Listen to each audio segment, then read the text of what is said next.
Welcome back to SaaS on the Streets, Season 2, giving you a little taste of what's to come tomorrow afternoon. Welcome, Ken Brickley. How are you? Thank you for having me, Simon. So, Ken, you're the CEO of MacroActive, which I believe, from what you told me, while we're both wearing kind of black tie attire on the streets of Auckland on Friday night, it's a premium platform for scaling the online businesses of personal trainers, coaches, fitness instructors. And so tell me, just to give people a little taste, take us back to the beginning of kind of the pandemic and running a SaaS business and how you were feeling when all hell was breaking loose all over the world. Yeah. I mean, SaaS businesses are great because recurring revenue keeps coming in, and we were feeling really fortunate. And then that quickly turned when we were looking at this SaaS metric called the SaaS quick ratio, which essentially gives you a fantastic forward-looking view of your business. And I gotta say, if you're a SaaS business and you don't pay close attention to this number, it's one that you ought to. We could see, so our business is transactional SaaS. So our client, we take a percentage of revenue from our clients. And so we're closely looking at the health of their companies. And we could see these cancellations coming in, but their cash flow is still healthy. And then when we looked at the SaaS quick ratio basically looks at your MRR growth divided by your MRR decline. So if it's greater, So this is how much monthly revenue you're getting and how much monthly kind of cancellations or is it contract or amounts you're losing? Contract. So if your contract is increasing or your contract is decreasing, it'll tell you if your business is growing or shrinking, whether or not the number is greater or less than 1. Right. And so you kind of want it around 3 or greater. But you're looking through into, like, if you've got one fitness instructor, he's not like just a gym instructor, he's got 8,000 clients. You're looking at his 8,000 clients and what's happening to his 8,000 clients at the beginning of lockdowns and everything. Is that right?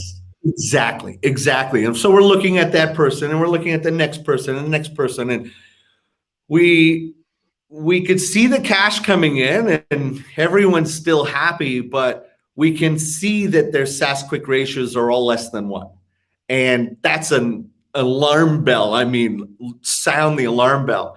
And so, but we could see a few that were growing like 6-7 times. I mean, double indexing what is normal and normal high growth. And why are these people doing it? And we look into, I mean, it sounds so obvious now, but we could see that their business was basically calisthenics or home workouts or, things that were not in the gym, and I gotta say, I mean, we were 20-hour days calling everybody, film the home workouts, get online, and it was cool.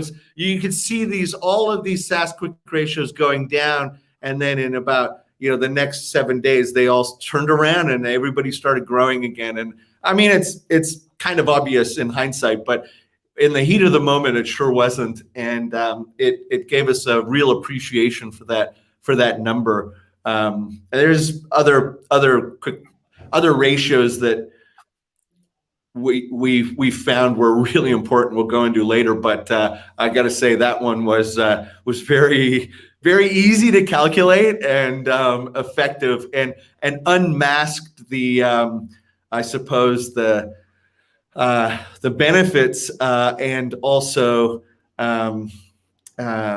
risks of SaaS businesses. You have cash flow. You don't know what's going to happen 30 days or 70 days from now.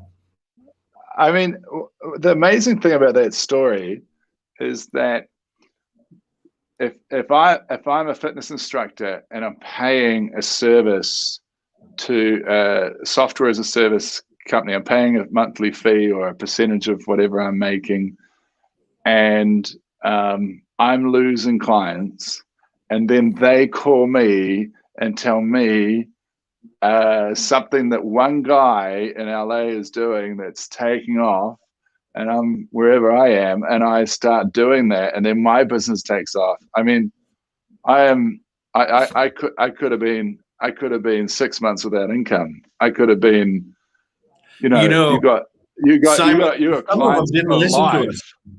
Some of them didn't listen Right. to us, and they slow. You know, it's really something too. Is they slowly declined and then went off a cliff. It was like almost overnight, because all of those recurring sort of catch up at the same time, and it's really.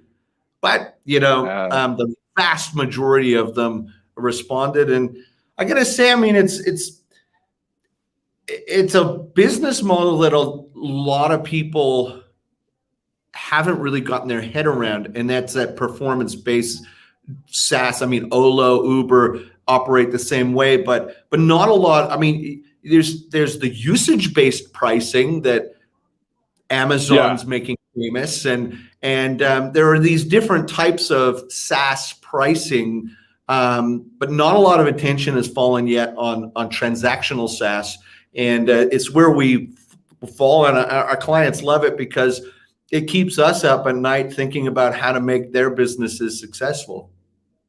I think it's a phenomenal community now of loyal people who've kind of come through something, right? Yeah. I'm a huge fan of it.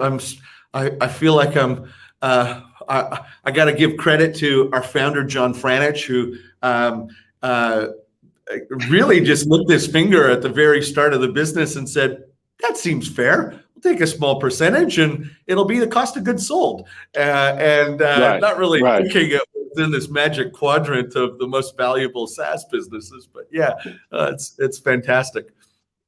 That's cool. Hey, so we're gonna get back together tomorrow at 3:00.